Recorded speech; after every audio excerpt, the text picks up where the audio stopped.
السلام علیکم ناظرین۔ ایک تابوت کے اندر حضرت موسیٰ علیہ السلام کا عصا اور حضرت ہارون کا امامہ تھا، اور وہ ترنجین جو آسمان سے ان کی قوم کے لیے میدان طیٰ میں اتری تھی، اور دو تختیاں توریت کی شکستہ جو حضرت موسیٰ علیہ السلام نے زمین پر مار کر توڑی تھیں، وہ بھی اس تابوت کے اندر تھیں۔ یہ حالات تمام کتاب قصص الانبیاء میں ہیں اور انہوں نے توریت سے نقل کیے ہیں۔ بعض تفسیر میں مذکور ہے کہ بنی اسرائیل میں ایک صندوق چلا آتا تھا جس میں تبرکات تھے۔ موسیٰ علیہ السلام اور ہارون علیہ السلام کو جنگ جب پیش آتی تو اس کو سردار کے آگے لے جاتے اور پھر حملہ دشمن پر کرتے تو اسی وقت اس کو اپنے آگے دھر لیتے، اور پھر اللہ تعالیٰ اس کی برکت سے فتح دیتا تھا۔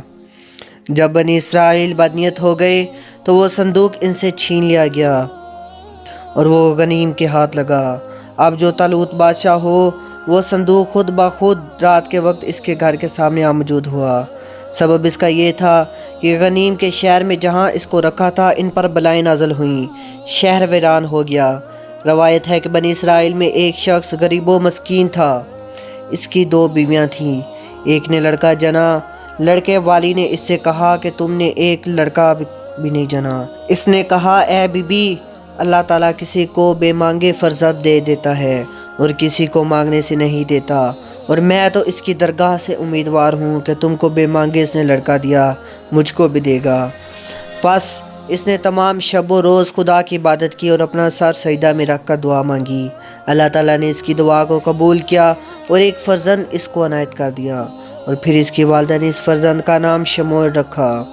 جب وہ بڑے ہوئے اور تقریباً 40 برس کے ہوئے تو اللہ تعالیٰ نے ان کو اپنے فضل کرم سے نبوت سے سرفراز کیا تاکہ وہ مخلوق خدا کو راہ حق دکھائیں اور اللہ تعالیٰ کی وحدانیت کا اظہار کریں تاکہ وہ دنیا سے گمراہ لوگوں کا خاتمہ ہو۔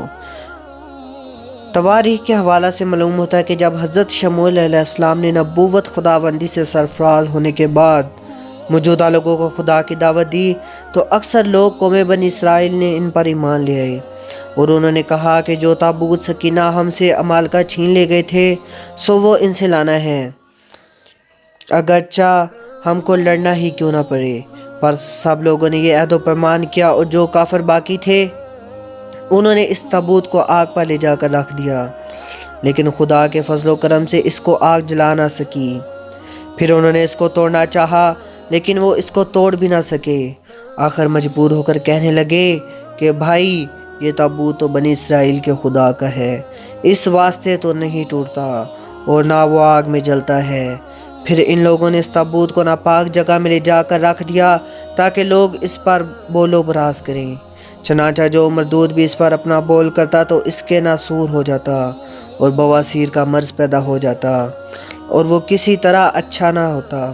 آخرکار وہ مردود اس مرض میں مبتلا رہ کر مر جاتا تھا۔ پھر انہوں نے اس تابوت کو بت خانے میں لے جا کر اپنے بتوں کے نیچے دبا کے رکھنا چاہا لیکن وہ اس کو بھی نہ چھپا سکے۔ بہر صورت وہ سب مردود جب اس سے لاچار اور پریشان ہو گئے تب اس تابوت کو 2 بیلوں پر لاد کر بیلوں کو ہانک دیا، اور اسی وقت فرشتوں نے اس تابوت کو اور دونوں بیلوں کو طالوت کے گھر پہنچا دیا۔ واللہ مع الصابرین۔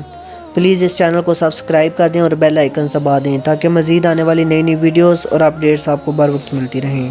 شکریہ۔ اللہ حافظ۔